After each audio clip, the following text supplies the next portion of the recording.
So what is a TMD, how does it work, and how do you tune it, change the springs, etc. So the TMD is a mass damper.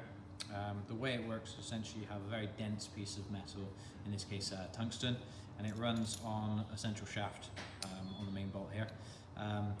The idea being that when your fork hits a root or a rock or any kind of input force, the mass is displaced.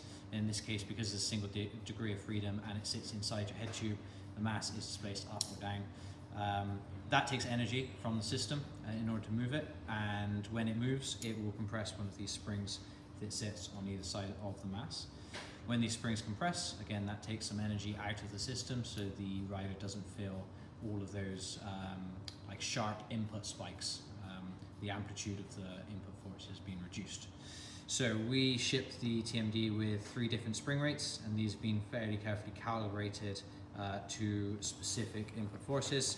So the idea being that the softest springs will allow the mass to move its full amount of travel fairly easily. So when it moves, it will compress the springs and take some energy out of the system. But if you are riding along and you're feeling the mass chattering or bottoming the springs, you'll need to change them out to a stiffer spring rate. So the medium springs here will resist the mass moving a little bit more, and thus mean that the mass won't chatter inside your head tube as much. So the tracks that are full of larger hits, higher speeds, etc., you'll find you'll be moving up in spring rate, and that's kind of how you tune your TMD. Start off with the medium ones that come with your device, and then if you're not feeling any kind of chattering inside your head tube, go down a step, and then if you start feeling some chatter, then move up a step, basically. The idea being that if the mass can move its full amount, you will pull the energy out of the system over a greater length of time, and that basically means the device is more effective. If the mass is inhibited and can't move its full amount, it's just like your suspension. If you're not getting the full amount of travel out of your suspension, the device isn't as effective, basically. So in terms of changing the springs, I'm going to show you 3 different methods you can use. One using a vise that you can do in your workshop by yourself, super easy. The next one will be how you can change the springs if you don't have a vise. And then the final method will be how you can change the springs if you have someone else around that can help you. The final one's the easiest one, but it does require 2 people. I'll also show you with our stiffest springs to kind of prove that the changeover method is super easy and you can do it time and time again very easily. So first method we're going to do is the vise method. So I'm going to come around to the vise just here. We're going to need some soft jewel clamps, so anything with some material on the sides, so you're not going to damage the vise, in fact, when you clamp it down, because the tungsten is very dense. And we'll just squeeze it in and tighten up nice and firmly so it's not going anywhere. And what we're going to do is compress one spring so that we can put the washer and connector nut on the end. You'll see that the thread on the inside doesn't actually stick out of the springs when the springs aren't preloaded.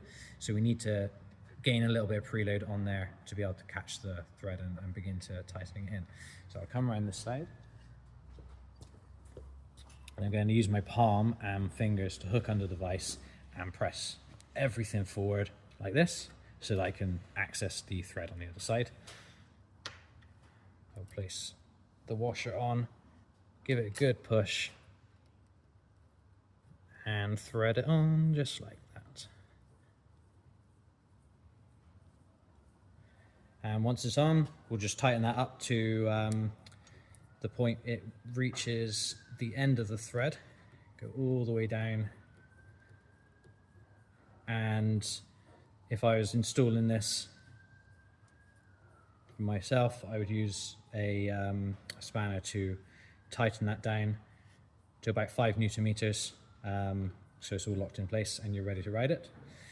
But we'll take this back off and we'll do the same process again without a vise.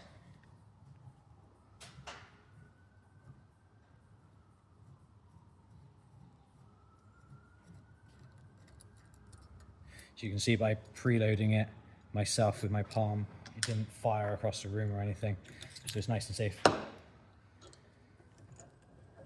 So it's very hard to like hold onto the mass, pull it down, and kind of do that by hand. It is possible, but it's quite fiddly. The better method would be to support your wrist and pull everything down using your knee. Normally I do this on the floor, but in this case, because I want you to be able to see it, I'm going to hike my knee up onto my arm, and it'll look kind of awkward, but if you do it on the floor, it's a lot less awkward. So you can see I can get a lot more force down on the springs to catch the thread and tighten it on, like so. So the last method we'll show you, we'll cut to two of us doing it to make it a lot easier, basically. No.